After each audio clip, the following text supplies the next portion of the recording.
a new reading vlog. I am outside enjoying this video today by the pool because today is the start of our H2O Mako Mermaid themed reading vlog. I'm so excited for this video. I've been planning this for so long. We have 3 books to read in this video, and this is going to be my ultimate summer themed reading vlog, or that's the plan at least. Like I said, I'm out by the pool right now, and I wanted to intro this outside. However, the pool pump is so loud, so I hope that background noise isn't bad. We'll see when I go to edit it. This video is going to be a little different in the fact that I'm going to do this based off of the 3 main characters. We have Ricky, Cleo, and Emma. And instead of basing the books off of like what happened in the show, I'm going to base my 3 books off of what I think each character would read or each character would have on their bookshelves, kind of based off their personality. So we have 3 books. We're gonna start out with Cleo, and for Cleo I picked Our Secret Summer by R.S. Gray.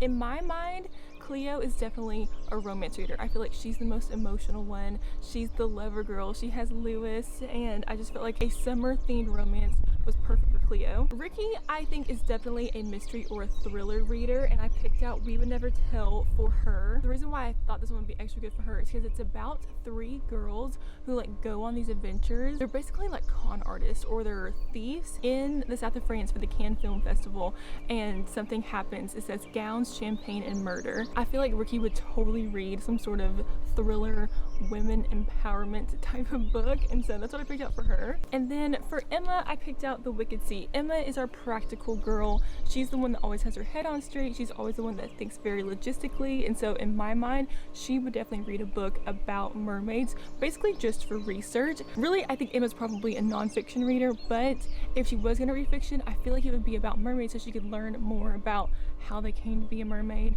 all that fun stuff. And I'm just really excited to read this book. So this is The Wicked Sea by Jordan Stephanie Gray, and it is the prettiest book I think I've ever seen. The cover itself is really pretty. It has like an iridescent mermaid tail on it, but when you take the cover off, oh my gosh, just the book itself is so beautiful. Like, have you ever in your life? This is gonna be our book for Emma.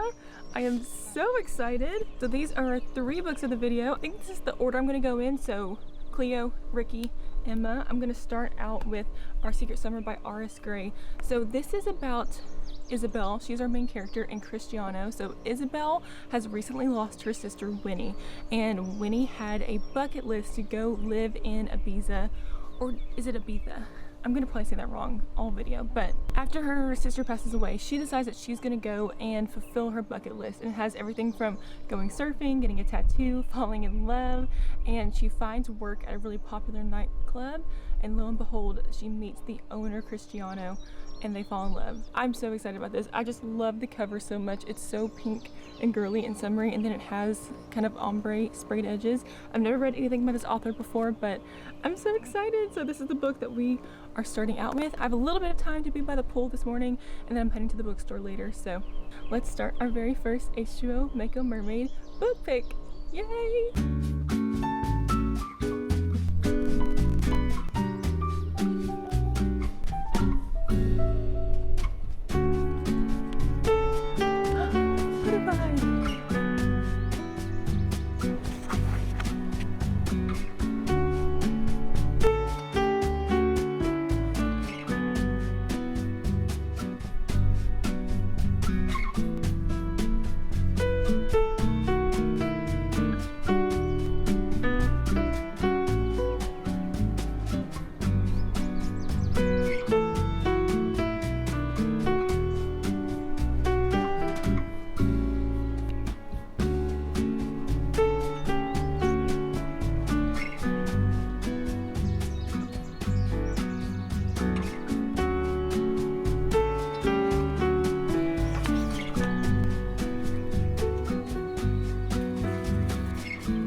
I'm back inside because I need to change and head to the bookstore, but I forgot to tell you I have my mermaid necklace on. How cute is this? When the live action Little Mermaid came out, I was obsessed with that movie. I literally went to the movie theater to see it 3 times. I can't remember what brand it was, but they did like a little special edition collection for that movie, and I got the mermaid necklace. It's got a little mermaid in a shell, and I forgot about it, and I was prepping for this video, and I was like, oh, I can pull out my mermaid necklace and wear it for my mermaid video. All right, I am all changed. I have about 10 minutes before I need to leave for the bookstore, but I thought I would go ahead and give you my first little update. Ooh, that light is crazy, sorry. So I got about 50 pages in, 56. I am loving it so far. It's so funny. I was not expecting it. It is cracking me up. So Isabel is from a really well-off family in California. She is Isabel DeVere of DeVere Diamonds, and her sister Winnie passed away, I think it said like a year or so ago. She had been making this bucket list right before she passed about all the things she wanted to do. I'm confused on if I need to say Ibiza or Ibiza. I feel like it's Ibiza, but I feel like I'm saying the wrong thing. Okay, it says Ibiza in the US or Ibiza in the UK. In Spanish, it's Ibiza. I don't know what I'm supposed to say. Anyway, she made a list of all the things that she wanted to do. She was a really happy-go-lucky person. She loved big adventures, and so she made this bucket list, and she passed away. And Isabel has just been in a really bad place ever since. Her parents were always protective, like they always traveled with a bodyguard because of their station in life, but they've gotten even more so after her sister's passing, and she just feels kind of stuck. So she crafted this plan. She had planned to go spend the summer with her grandmother in France. Her grandmother is actually half French, half Spanish. Instead, she's going to be in Spain for that month, and her grandmother is helping her. She's covering for her, basically. She also wants to do it on her own and not with her trust fund or anything, and so she is like scraping by. She took some cash out of her savings and is trying not to use her credit cards or debit cards because one, she just wants to do it on her own, and two, she doesn't want her parents to know where she is. And so she's been staying in a hostel. Someone ends up stealing from her at the hostel, so she has to find a new place to live. She's trying to find a job, and she sees this club called Aura, and Aura is like the biggest, most popular nightclub on the island, and she decides she wants to get a job there. We had one chapter in Cristiano's point of view, who is the owner of the club, and it turns out that Isabel's grandmother's best friend Dolores, we hear a lot about their relationship. They were best friends. They went on all these big adventures together. They also spent a summer in Spain together. Dolores's grandson is Cristiano, and so Isabel calls her grandmother Lydia, and so Lydia calls Cristiano and she's like, hey, look out for my granddaughter Isabel while she's there. And he's like, okay, how am I gonna find this random girl on the island? And it turns out without Cristiano's help, Isabel gets a job at Aura because she like randomly meets this girl named Simone, and she helps her and like gives her a pair of shoes to wear for the night. Isabel gets dragged into Aura. She gets to take over this girl's job, and she meets Annika, and Annika is from, I think she said Finland. Annika's there with her brother, and they're spending the summer. Isabel's like thrust into this friend group, and they're so fun. So it's basically Isabel, Annika, and Simone, and their whole dynamic is just hilarious. The way they talk to each other is so funny. The nightclub is like a crazy place to work, and like all these funny experiences. And so I just read where she's been at Aura for about a week, and she's about to do her first shift on her own. She's been trained by Annika and Simone, and the owner Cristiano is there, and so we're probably going to get a first interaction between Isabel and Cristiano, and so far so good. I'm just really enjoying it. I love all the different side characters. It is just so funny, and it's been very easy to get into, and so all good things so far. I'm really loving it. So I'm heading off to the bookstore. We're going to read a little bit more there, and I'll see you there. I'm packing up my bag to leave, and I totally forgot I'm gonna start using my new summer cover. I had switched over to my pink one for spring, and I have this cute summer one, so it's just the perfect time to crack this bad boy open and put my book in there. And then I have my matching strawberry bookmark, of course. Oh my gosh, how cute is that? And then the orange looks so cute.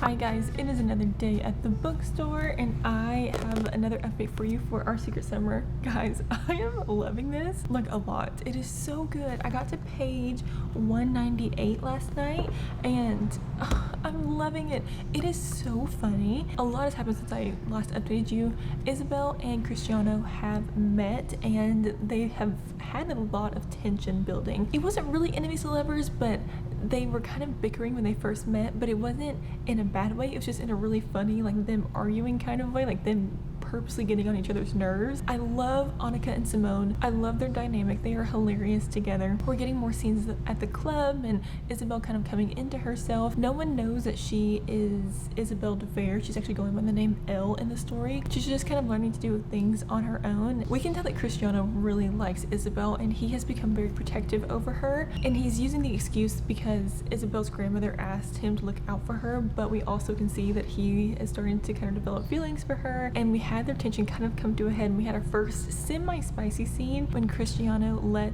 Isabel and her friends onto his boat for the day, and now Cristiano has discovered Isabel's bucket list and they're about to go through it, and I think he's gonna offer to help her complete her bucket list, and one of them is like fall in love with a handsome man, so I think we know where that's going. It is just my perfect summer romance book. It's sweet, it's funny, all the summer vibes are there because they're on the island, they're working at a nightclub, all these side characters have really distinct personalities, and I'm just thoroughly enjoying myself, which is always great to start out a reading vlog with a bang. I really do think I'm going to finish this tonight. I think I'll read a little bit at the store today. I have a lot of things to unbox. I have 4 boxes of books, and then I actually just got some new merch in, and so I'm gonna have to be working on that, but I think I'll read a little bit at the store today and then I'll definitely finish it tonight because I'm just having such a good time reading it. So like I said, Cristiano has been really protective over Isabel, and he has been insisting that someone walks her home every night. One night he decides to do it himself and he drove her home, and they had this scene in his car where Simone and Annika were like freaking out being in his car because Cristiano is like the hot man. Everyone has a crush on him. They're like freaking out being in his car, pushing all the buttons. I literally laughed out loud at the way Simone and Annika were acting in this car.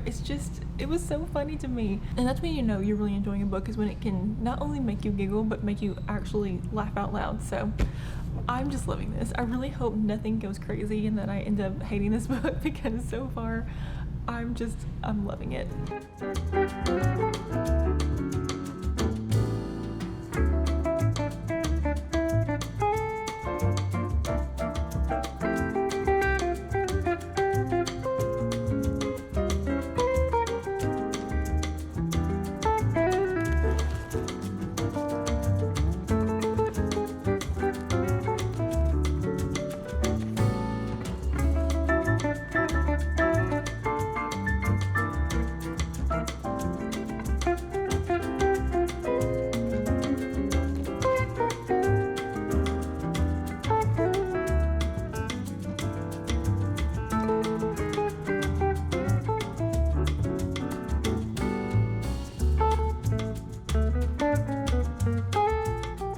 Hi guys, I have officially finished our secret summer, and I can't believe we are starting out this video with 5 stars. I'm so excited. Oh my gosh, I loved this book. I loved it so much. It was so cute and unexpectedly so. I had never read anything by this author before.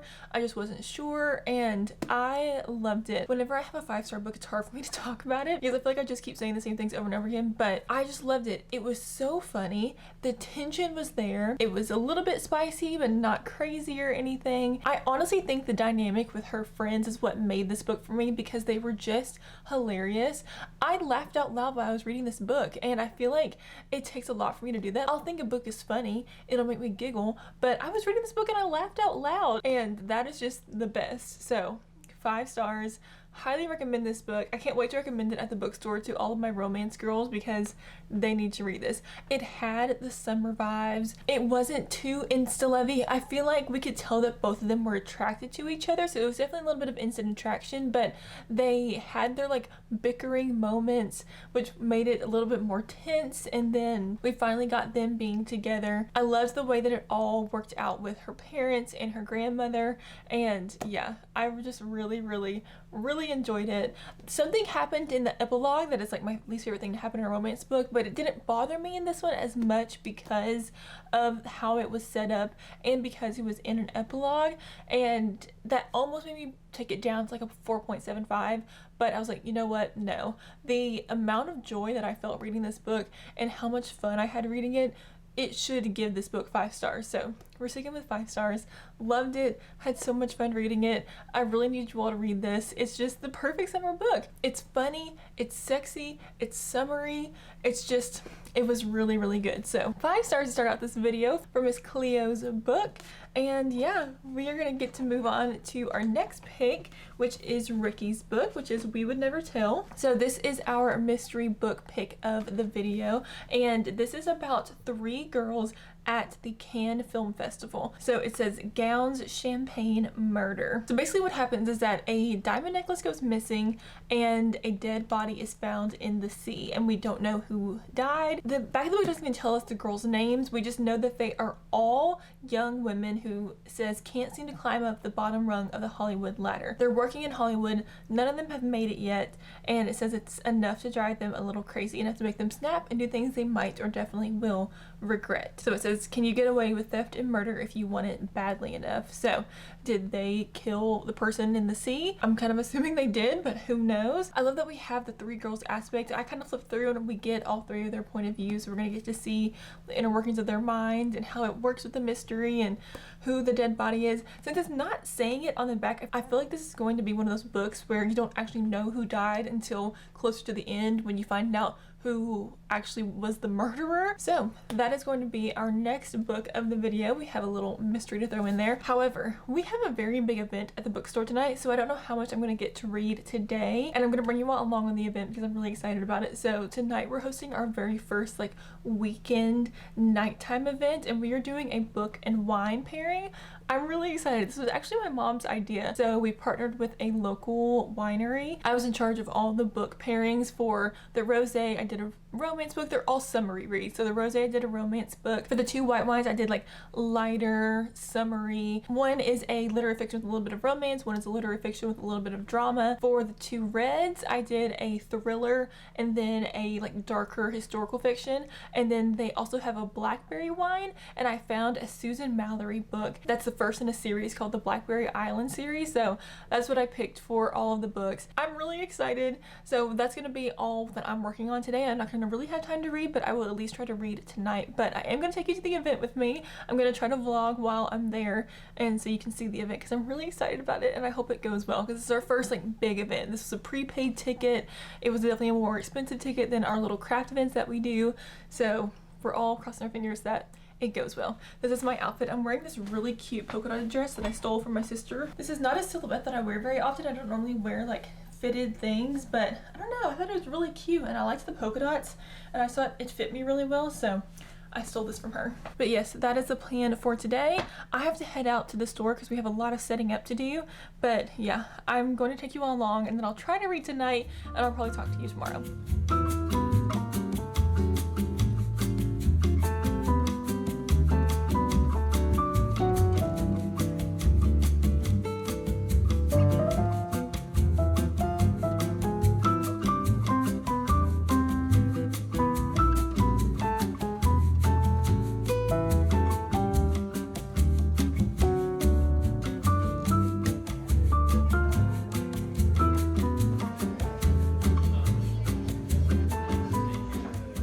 Hi guys, it is the next day and I have my first little update of We Would Never Tell for you. The event went so well last night. I was so happy with how everything turned out. We pretty much hit capacity and everyone said they had a good time. Everyone was asking us to do it again, and so yeah, I'm so happy. It was so much planning for one night. It was the first time we'd ever done anything like that, and actually it was the first time that that vineyard had done something like that before, so it was all a little trial and error. We had a little bit of issues with the speaker that my mom was talking in when she was explaining the wines and the books and everything, but other than that, everything was great. It was so fun. I am very, very particular about wine. I just don't like a lot of it, but they did have a rosé that I really enjoyed, which I was pretty impressed by because, and it's not that I only like fancy wine, it's just that I only like a very certain like taste of wine, I guess. I really only like rosé. I don't like when it's sweet, and the one that they had for everyone to taste for the rosé was really good, and so had such a good time, so happy.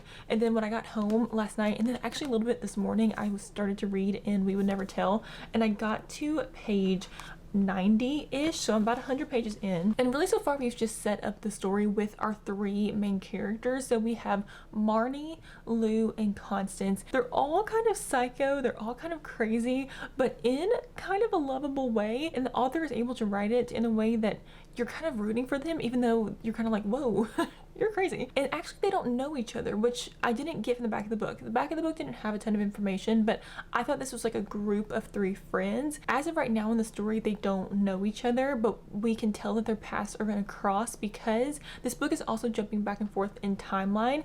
And so it's just a lot of stuff going on at once. So we have the 3 girls' POVs. We also have a podcast element called Dis-moi, which is in French means tell me. So we have that podcast element that we're reading the transcript of the episodes, and then we also have police interviews that we're reading. And so there's a lot going on. I read it so fast. I got home pretty late last night, but I still got 100 pages read. I read a little bit this morning, but I feel like it's going by really fast. We're setting up the 3 characters, like I said. So Lou is an actress who has been trying to make it in Hollywood for the past 10 years, and she was about to give up. She just got what she thinks is going to be her big break. She got a part in a movie that's debuting at the Cannes Film Festival. From the way that other people are interacting with her, I'm guessing it's not as big of a part as she's expecting. Like, she's expecting her life to change after the Cannes Film Festival, and kind of the way her agent is handling her, and the fact that she had to pay her way to go to the film festival. The producers didn't give her a ticket. I can just tell that maybe it's not as big as a deal as what she thinks it is. And then we have Constance, who is a stylist for a big movie star who's up and coming in Hollywood, and she got fired from her job. We don't know why yet, but we can tell that she's obsessed with men, and we don't really know how that plays in, but I'm assuming that's how it plays in with her getting fired. And so she's trying to work her way back up the ladder after getting fired and kind of ostracized from the styling community. She's become friends with this one movie actor. She's styling him for the film festival, and she's kind of had to lie her way into getting clothes for him because stylists work with brands to fit actors and actresses in their clothes, and so she's also there. Then we have Marnie, who is working for a PR publicist. She's really the only one there who has her own gig, but she's also a little crazy because she said that she has done something to her boyfriend that we don't know about. He's there with her at the film festival. She doesn't really want him there, and we just don't really know what's going on there yet. I believe her boss is the PR lady for the movie that Lou is in, and so I know all their paths are going to cross at some point. We just don't know how yet, but they're all insane, but really entertaining. So basically all we know now is our 3 characters. We know that someone has died, someone has been murdered, but we don't know who has died, and we know a large diamond necklace has been stolen, but we don't know who stole it. That's the setup for the story. I'm really enjoying it so far. I'm reading it a lot faster than I thought I was going to. I was worried this was going to be a slow read, but it's not at all. All the chapters are really short, and so I feel like it's easy to get into it. But yes, so far enjoying this. And then we actually have another activity today. So many fun plans for this vlog. My mom and I are heading to the Kentucky Castle today for the Lavender Festival. This is what I got her for Mother's Day this year. I got her tickets to this festival. I'm really excited. It's supposed to be a really fun day. I'm worried it's going to rain on us because it looks sunny now, but the forecast shows a huge storm coming in, so we're a little worried about that. But we are going to head to the Kentucky Castle for the Lavender Festival, and then we're going to head into Lexington and go to one of my personal favorite bookstores in the whole world. It's called Joseph Beth, and I'm going to take you along for that. I'm vlogging the Lavender Festival for my main channel, but I'm going to vlog the bookstore for this channel, so I'm going to take you along, of course, and see what we can find at this bookstore. It is so beautiful. It's just one of my favorites, so I'm excited to show you it, but I've got to get dressed. We're going to head out to the bookstore. I'm going to read as much as I can tonight, and then I will probably talk to you tomorrow.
Hi guys, good morning. How are we? Whoop, I shook you.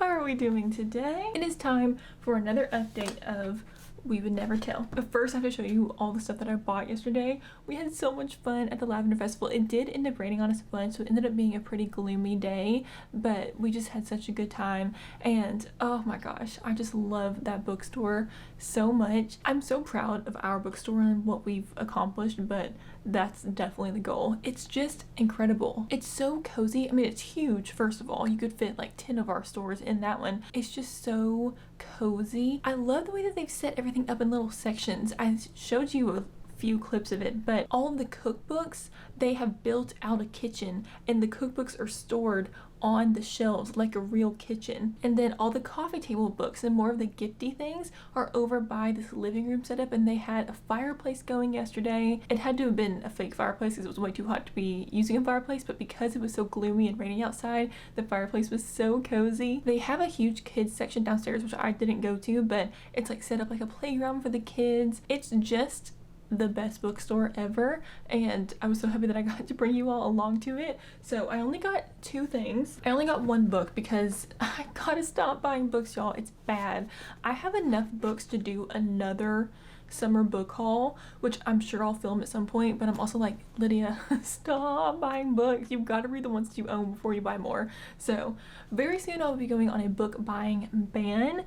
I at least have got to get through a good chunk of my summer TBR before I buy more books, but I did just want to get something while I was there, and so they had this one on their sale section, so I got this for like $6 or $7, and it's one that I've had on my list for a long time, and it's an autumn read, and so I felt like that was acceptable to buy. It's not a summer one that I'm trying to add to my gazillion book long list, and I have wanted to read this for a while. And then I got a Victoria magazine. So there is a company called Hoffman Media Group, or Media Company or something. They own a bunch of my favorite really small regional magazines. Most of them are based in Birmingham, Alabama, but this is one of my favorites. They own this one and Tea Time and Southern Lady, and I am obsessed with those magazines. I don't have my subscription anymore, so I need to just get a subscription because I really enjoy looking through them, but they had all of them there, and so I decided to pick up Victoria because it was a special July edition for the 4th of July, America's 250th birthday. For 4th of July this year, I'm just going to be at the pool hanging out. My family's gonna do a cookout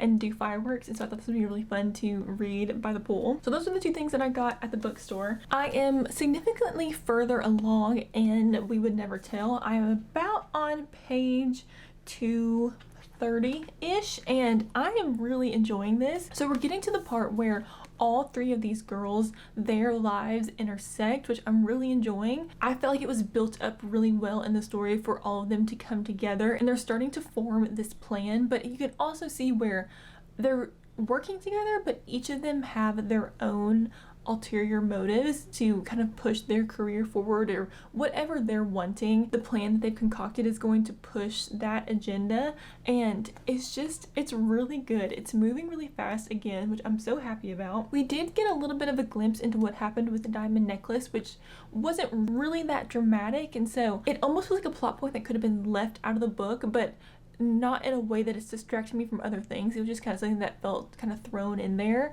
and I'm intrigued to see if it ever comes back around towards the end of the book, if it has to do with the murder or if it is just that's what happened to the necklace. And I'm trying to explain it without telling you what happened so I don't spoil this for you. But yeah, I'm getting ready for some real answers. I'm ready to see who actually died, which I feel like we're getting there.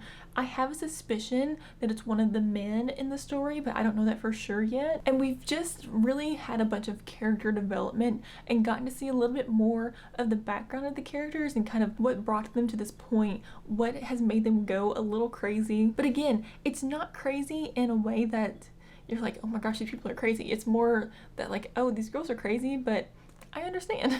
And again, like I mentioned, I think yesterday, because the chapters are so short and because we have all three of their point of views and the podcast episodes and the police interviews, it's just moving along really quickly, which I'm enjoying. The one thing that's getting a little redundant is that each chapter ends with like a sign of foreboding or kind of like a cliffhanger, and I felt like each chapter has been doing the same thing over and over again, and that's why I said I'm ready for some answers. Because let me see if I can figure out what I'm talking about. So like this chapter says, if I grabbed a handful, no one would notice they were missing. And I turned out to be right about this, but I was very, very wrong about a lot of other stuff. As I walked out the door to meet my new friends, I conveniently forgot a simple fact. All too often the stories I told myself for the last decade had exploded in my face in the worst possible time. This one says you can no longer see the danger until it smacks you in the face. I don't know if I'm giving good enough examples to prove my point, but basically every chapter has ended on like a ...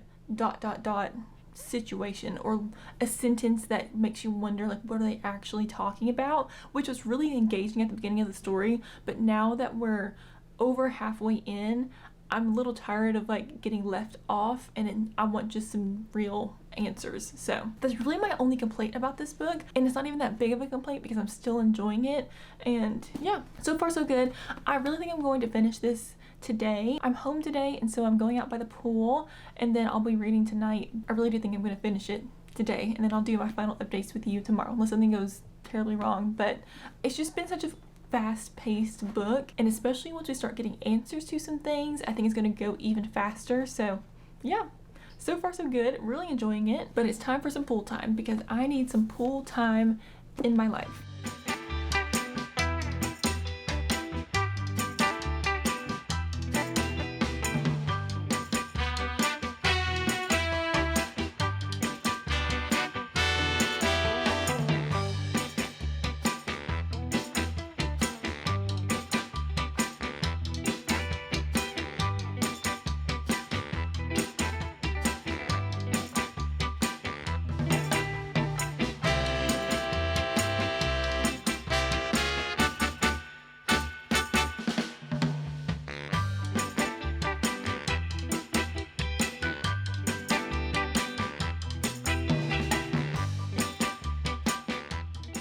It is the next day and I have finished We Would Never Tell. I really enjoyed this. It really kept me engaged throughout the entire book. When I was first starting this book, I was worried that it was gonna be too long and that I was gonna get bored halfway through, but it really wasn't. The pacing of it was really nice. The only time that I felt like it got a little bit redundant was what I mentioned yesterday about it having those little like taglines at the end of every chapter or every point of view, but other than that, I enjoyed it. The fact that it jumped a little bit back and forth in timeline, that each chapter was pretty short, everything was just all working together to craft the story, and so I just really enjoyed it. I would definitely recommend this one, and even though it was a murder mystery, it wasn't scary, which I really enjoyed. I feel like the most suspenseful part of the story was how crazy these girls were and how everything was going to work out, and somehow the author was able to introduce these characters as kind of like mentally unstable and a little bit of like an unreliable narrator, but then by the end of the book you're rooting for each one and you see why they're acting that way and what drove them to be that way. And yeah, I really enjoyed it. I would definitely recommend this one. So this book is this author's second mystery book. She's written other books, and her first one is called The French Honeymoon, and so I think I'll definitely pick that one up to add to my list at some point. I need to be on a major book buying bin right now, but at some point I would like to read her other one because I enjoy this one. I feel like when it's not a fantasy book, it's hard to make a story that long that's going to keep me engaged, and she did it. I really enjoyed it. I liked her writing. I liked the way that it ended up a lot. I found the resolution of the plot very satisfying, and I think everything worked out the way that I wanted it to, so I'm gonna rate it 4 stars on Goodreads. I'm gonna say it's like a 4.25-ish rating. I didn't get 5-star feelings, but I did still really enjoy it. Another great book on our journey. I can't believe we've had such good books so far. So that was our finale for Ricky, and now for our very last book we are picking Emma's book, which is The Wicked Sea by Jordan and Stephanie Gray. Cannot wait to read this. I definitely saved the best for last, although watch this one be my least favorite. This is about Zafira. So Zafira is a mermaid. She is on the run from a dangerous sorcerer after years of torment. So she has shed her tail and grown legs, and she has been hiding on land in the kingdom of Morticia. Mortia. It is a kingdom that loathes mermaids. She's arrested and sentenced to death by the brutal warlock Arian Stone. Arian is as beautiful as he is cold and deadly, and he grew as strong as any warlock might, but at a great personal cost, which can only be remedied by the heart of the god of death, lost to a fabled kingdom somewhere in the ocean's treacherous depths. So he strikes up a bargain with Saphira that if she will help him find the mystical heart, he will spare her life. If they can't learn to fight together and trust each other, a fate worse than death awaits them. So very excited. I thought this was a standalone. It's not. I don't know if it's a planned duology or a trilogy. I just know that when I look it up on Goodreads, it says #1. So there will be a #2 at some point. I am so excited. This is just so beautiful, and I just think a book this beautiful has to be good, right? I am home today, and we are going to read By the Pool, because you really can't start a mermaid book not by the pool. So I'm gonna get my bikini on, head outside. We are going to start our last book of the video, The Wicked Sea.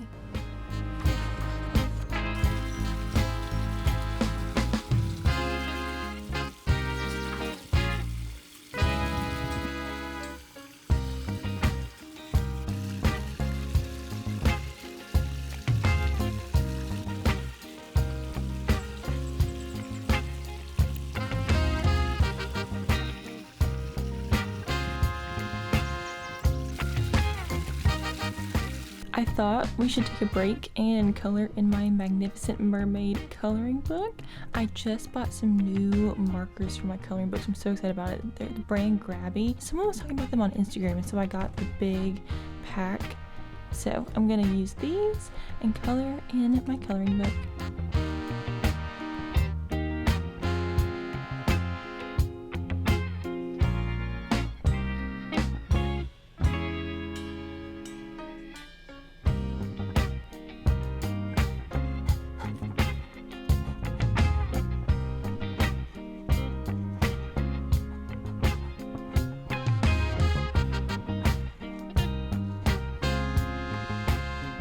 Alright, my page is complete. How cute is this? I'm literally so happy. I love these new markers. I feel like the colors are so pretty. They have a lot of pastels in them, which I love, and they actually stay pastel. They don't dry down darker. Oh my gosh, this is like my best coloring page I've ever done. I love it. Hi guys. We have a little bit of a problem. So I read this book all day at the pool yesterday. I read a little bit before I went to bed last night, and I am really not enjoying it, and I think I'm gonna DNF it. I'm so sad.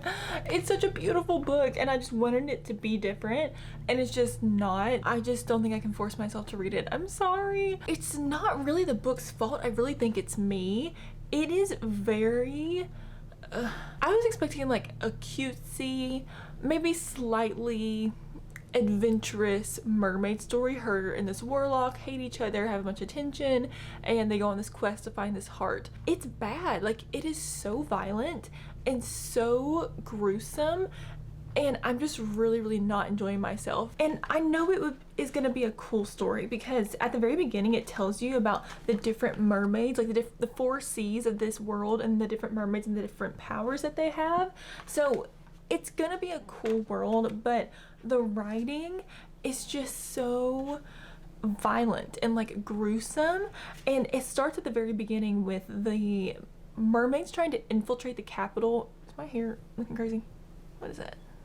I got it. Trying to infiltrate the capital, where they have killed a bunch of mermaids and like strung them up around the palace, like hung their dead bodies around, desecrating these dead bodies. And I was like, oh, ooh, okay, interesting. And so we get past that part, and then we kind of jump forward a little bit. I thought it was a bigger jump than it is, but it's really not. We have our main characters, Saphira and Arian, and they go on this thing and they meet, and he captures her and all this stuff, and they're kind of interacting with each other. He like hates her, but he already is finding her so attractive, and so it feels kind of insta-lovey.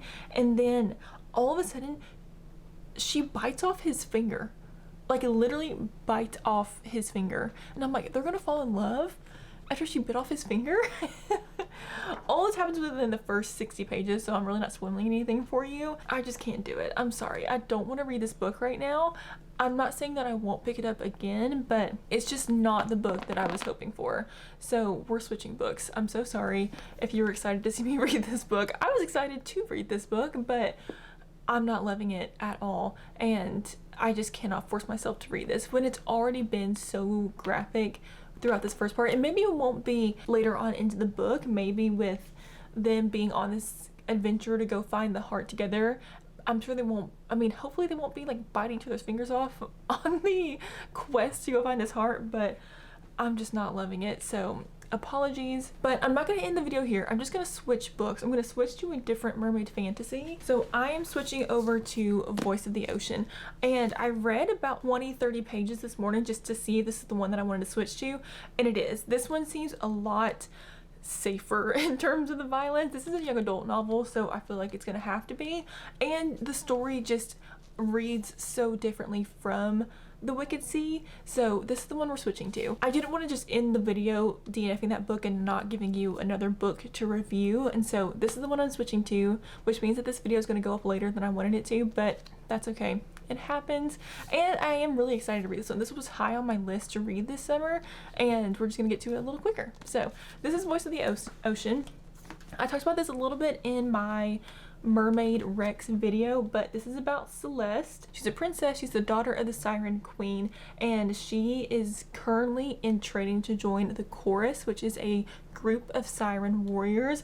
They all live underwater in this like really magical palace. I'm already loving the imagery in this book of all the mermaid things. She is a siren, so she has a magical song. She has the gift of song, but she encounters a ship and she sees Prince Raiden. Raiden falls into the ocean and she saves him, but it turns out that Raiden is the son of a king who seeks out and hunts and kills sirens. So because she kind of betrayed her people by saving him, even though she didn't know that he was the son of this king, she has to be punished for it. And so her mom sends her on a mission to basically kidnap / kill the prince. And so she sends her on land. She has to trade her tail for legs, and she isn't allowed to have her song on this mission. So she joins Prince Raiden's crew kind of undercover. It says, as Celeste finds her place aboard the ship, friendships and attraction begin to grow. Will Celeste be able to do what must be done, or will her choices unravel a kingdom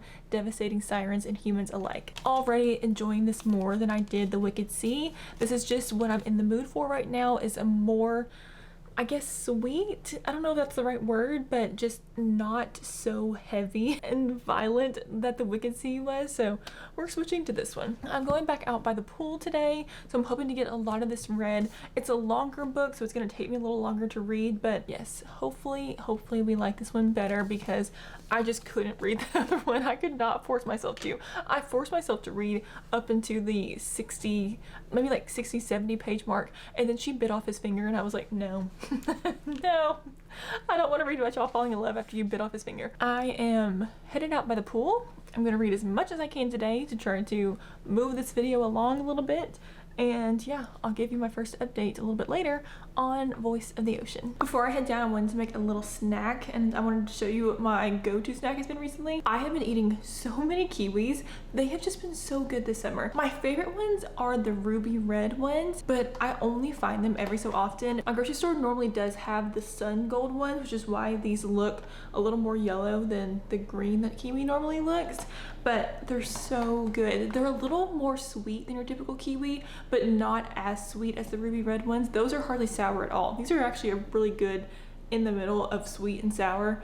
Oh my gosh, they're so good. It's like candy. This is 3 kiwi, which I have to stop myself at 3 because I could literally eat like 8 of them. It's bad, y'all. My appetite when it comes to fruit is insane. My parents always joke that I've been like this since I was a little baby because that's all I would eat when I was little. They took me to pick strawberries when I was a toddler, and I ate so many strawberries while we were picking them that the lady at the counter joked that she was gonna have to weigh me. It was one of those places where you picked them and then you had to weigh them at the end to see how much you paid. The lady at the counter said they were gonna have to weigh me because I ate so many that they were gonna have to add that into the weight of the strawberries. I don't know why. I've always been a fruit girl. If I could only choose one food group to eat for the rest of my life, it would be fruit. Oh, it's so good. I also love fruit flavored things. When I eat dessert, I would much rather have something fruit flavored than like chocolate flavored. I don't know why. And then to wash it down, I've been drinking watermelon juice. I love this stuff. This is literally just watermelon juice, filtered water, and lemon juice, and I love it. Apparently watermelons have natural electrolytes in them, so obviously it's great to eat it in the summer, but it's great as a juice as well. It's so good. So I'm gonna pour that in my little cup. I have gotten so much use out of this cup. This was a great purchase. Pour that in. I have ice in here. So I'm gonna take my watermelon juice and my kiwi down to the pool with me.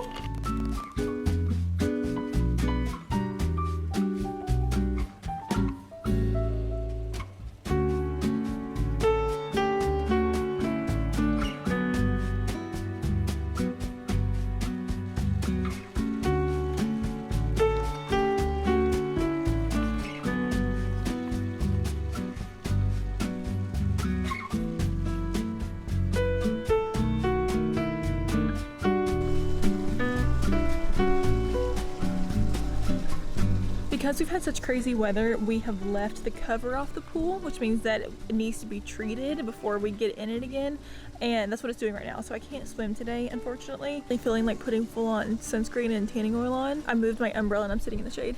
These umbrellas were the best purchase I've made in a while.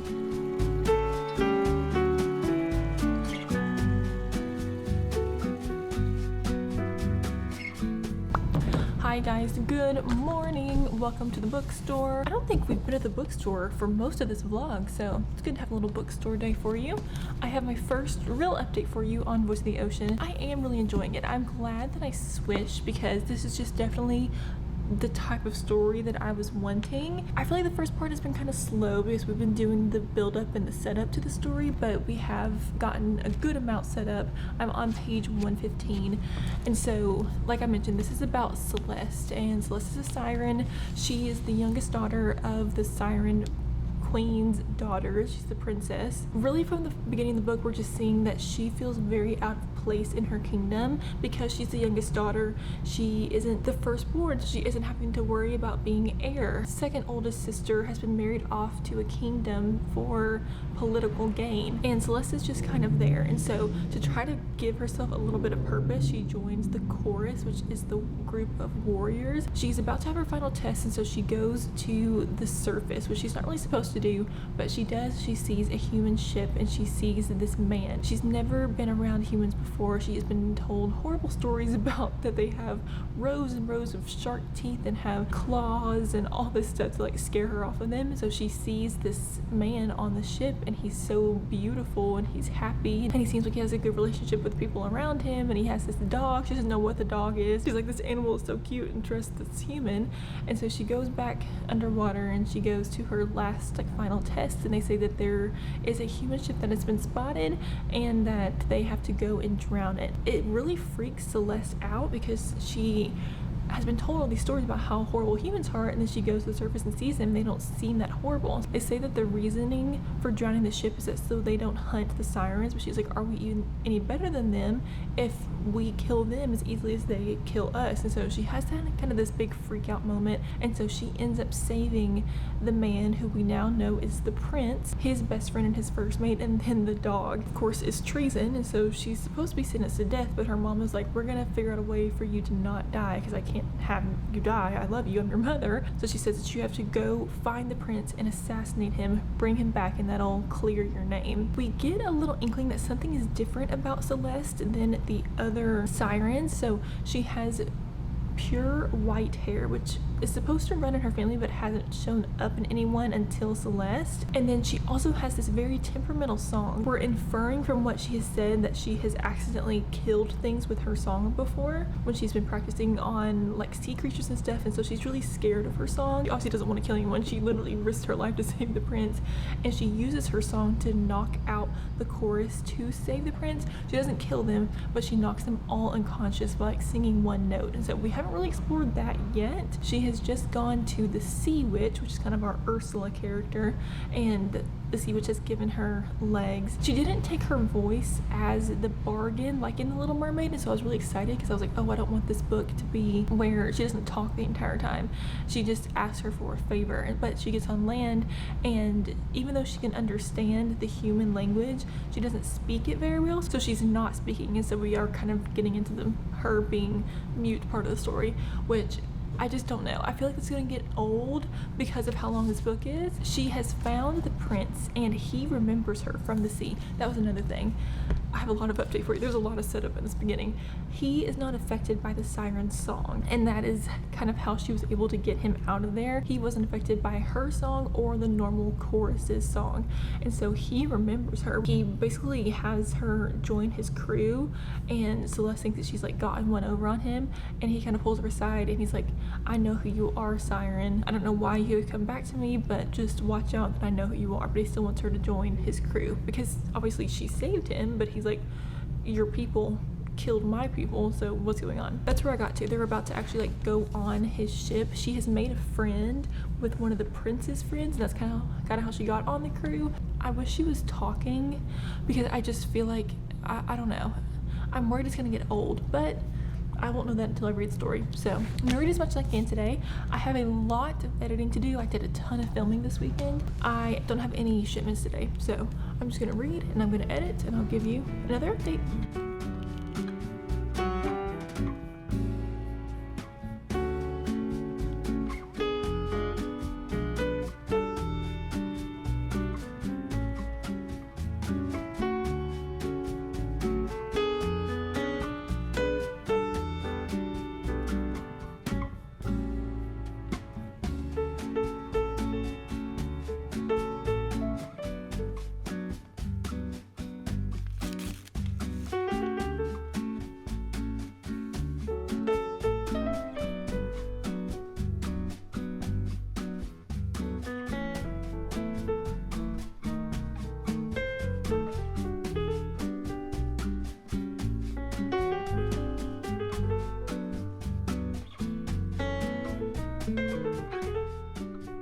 Hi guys, it is actually a few days later. I have not read very much over the past couple of days, and so I didn't have a whole lot to update you on, but I've made a little bit more progress.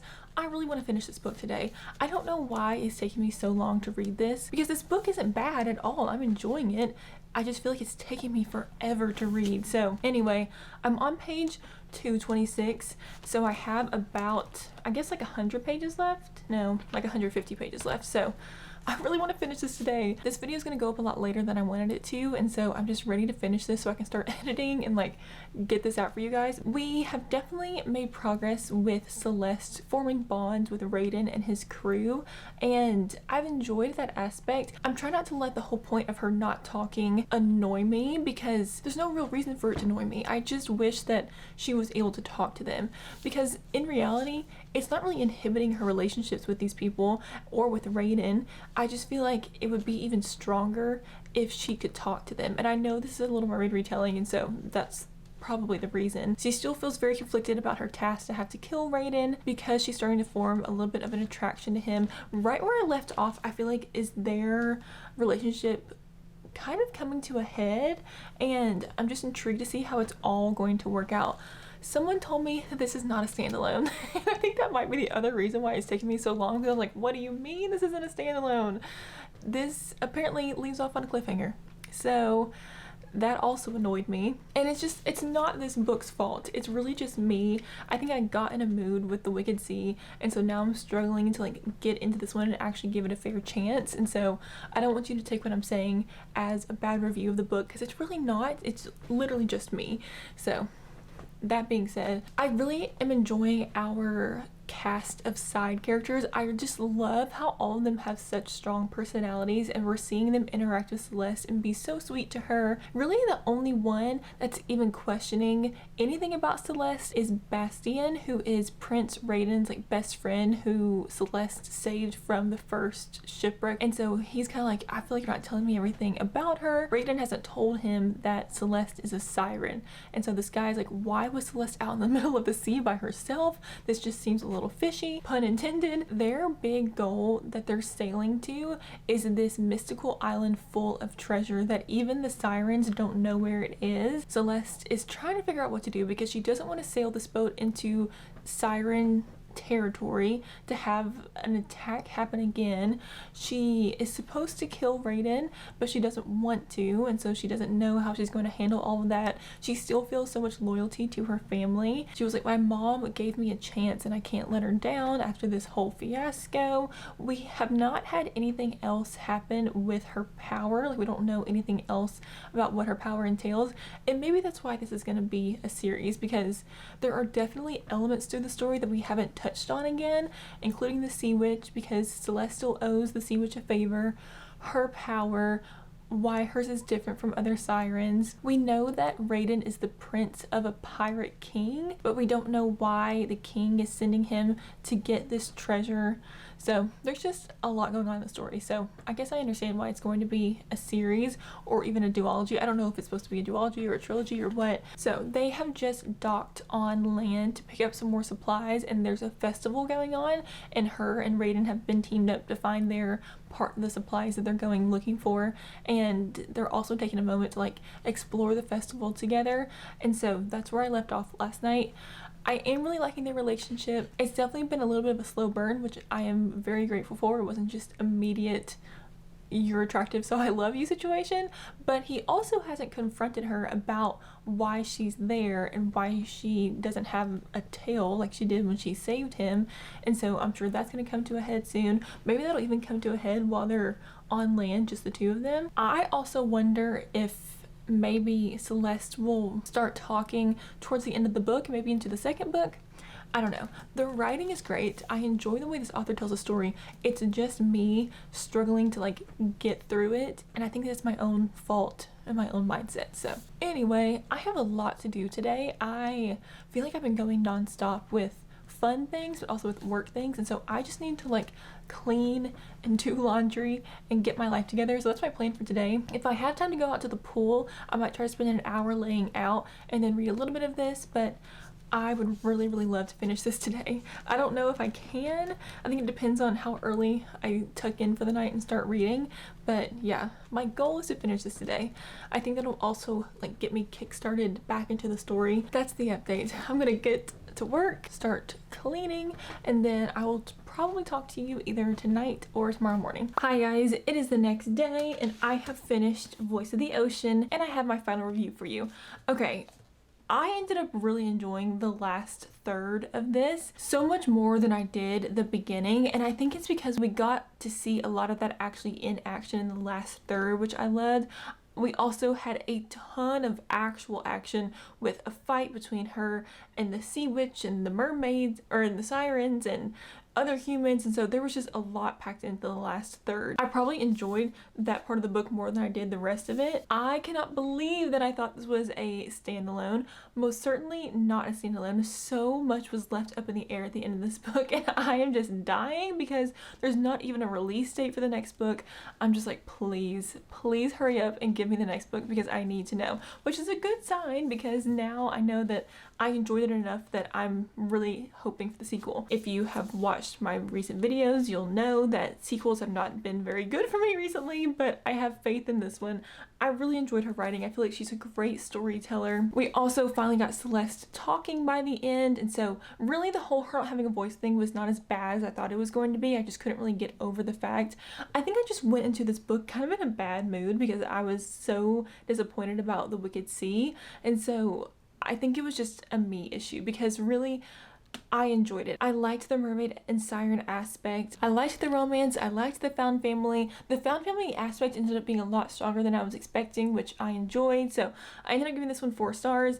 I definitely will read the sequel. I'm excited for the sequel. I hope it comes out sooner rather than later. So yeah, if you are looking for a new mermaid story, I would definitely recommend this one. And if you don't mind violence or like heavier themes in books, I would still check out The Wicked Sea because what I read was intriguing. It was just a lot more gruesome than I was wanting it to be. Like I said, there's still a chance that I'll continue it at some point when I'm ready for a story like that, but it just was what I was wanting in the moment. And honestly, this book was exactly what I was wanting. It's young adult, and so it was a little bit cleaner on the violence and the romance side, and yeah, I really enjoyed it. I feel bad that my other updates were kind of pessimistic, but I think it was just me being in a bad mood, which happens sometimes, especially with reading. I feel like I get down about something with the book and then I like can't get out of it. This was probably one of my best reading vlogs and finding books that I enjoyed, because 5 stars at the beginning, loved the mystery, and loved this book. So